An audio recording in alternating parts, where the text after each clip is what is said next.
Some people play checkers, others play chess.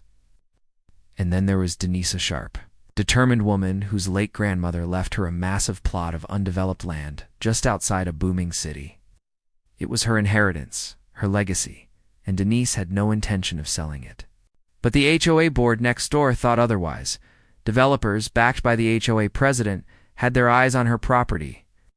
They sent letter after letter offering to buy her out, insisting her land was wasted potential. Denise politely declined every time.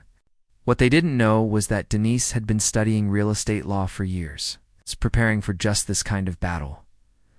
When polite offers didn't work, the HOA shifted gears.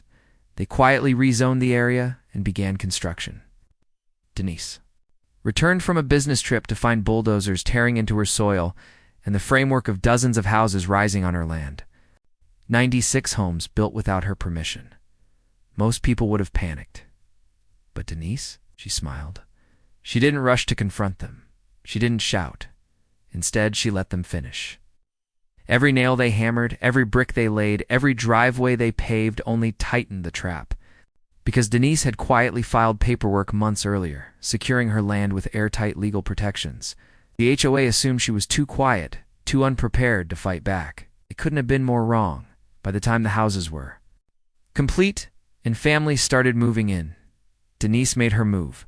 With her lawyer at her side, she served the HOA and the developers with a thick stack of court documents. The claim? Lawful construction, trespassing, and theft of property. Neighbors who had just bought their brand new homes were horrified. When they realized the truth, they didn't own the ground beneath their houses. Denise did. The judge ruled swiftly. Every structure belonged to her. And because the HOA had acted without consent, the liability fell squarely on them suddenly. Denise wasn't just the owner of empty land, she was the landlord of 96 homes. The HOA, once smug and overbearing, now had no power.